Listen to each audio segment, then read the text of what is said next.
সারাদিনের নিউজ বৃত্তান্তে আপনাদের সকলকে স্বাগত।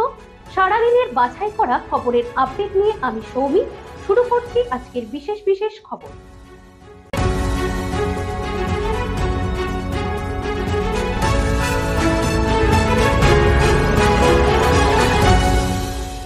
সারাদিনের নিউজ বৃত্তান্ত নিবেদন করছেন প্রিন্ট জুয়েলার্স, সোনা যা সর্বক্ষণে। Agnishwar jewellers, NS road, Raiganj. Shri Dhaka jewellers, Gitanjali cinema হলের বিপরীতে। অর্থের অভাবে ছেলের জন্য ওষুধ কিনতে পারছিলেন না মা। অবশেষে অসহায় মায়ের পাশে দাঁড়ালেন রায়গঞ্জ মেডিকেলের অ্যাম্বুলেন্স চালকরা।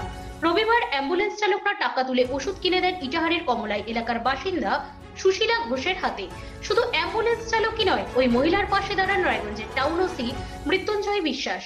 তিনিও সাহায্যের হাত বাড়িয়ে দেন এবং ওষুধ কিনে দেন। সুশীলা ঘোষ জানান, শনিবার রাতে মেডিকেলে ছেলেকে ভর্তি করেন।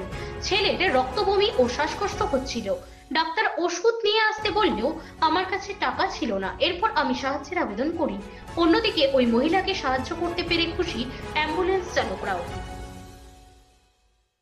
পুজোর আগে সিপিএম এবং বিজেপি থেকে প্রায় 2 শতাধিক কর্মী যোগদান করলেন তৃণমূলে। রবিবার রায়গঞ্জে বিধায়ক কৃষ্ণ কল্যাণীর হাত ধরে তৃণমূলে যোগ দিলেন বাহিন অঞ্চলের নারায়ণপুর সিপিএম পঞ্চায়েত সদস্য আশানন্দ দাস এবং মহারাজপুর বুথের বিজেপি পঞ্চায়েত সন্তোষ রায়। এই যোগদানের ফলে আগামী দিনে ওই সকল অঞ্চলে দলের শক্তি বৃদ্ধি হবে বলে জানালেন রায়গঞ্জের বিধায়ক কৃষ্ণ কল্যাণী। অন্যদিকে যোগদানকারী সদস্যরা জানান, তৃণমূলের উন্নয়নকে এগিয়ে নিয়ে যেতেই তাদের এই যোগদান কর্মসূচি। হেমতাবাদ ব্লকের অন্তর্গত বাঙালবাড়ি গ্রাম পঞ্চায়েতের কমলপুর এলাকায় মুদিখানার দোকানে অবৈধভাবে মদের ব্যবসা চালানোর অভিযোগে এক ব্যক্তিকে গ্রেফতার করল হেমতাবাদ থানার পুলিশ। ধৃত ব্যক্তির নাম রমেশ রায়, বয়স 52 বছর। পুলিশ সূত্রে জানা গিয়েছে, বিগত কিছুদিন ধরে এলাকায় মুদিখানা দোকানের আড়ালে দেশি বিদেশি মদের অবৈধ ব্যবসা চলছে বলে অভিযোগ আসছিল পুলিশের কাছে। এরপরই শনিবার রাতে অভিযান চালায় পুলিশ। সেই সময় দোকান থেকে বিপুল পরিমাণ বিদেশি মদ উদ্ধার করে পুলিশ। এই ঘটনায় এক ব্যক্তিকে গ্রেফতার করা হয়। ধৃতকে রবিবার রায়গঞ্জ আদালতে পেশ করা হয়েছে। প্রতিদিনের প্রতি মুহূর্তের খবরের আপডেট পেতে চোখ রাখুন নিউজ বৃত্তান্তের ফেসবুক পেজে। সাবস্ক্রাইব করুন নিউজ বৃত্তান্ত ইউটিউব চ্যানেলকে।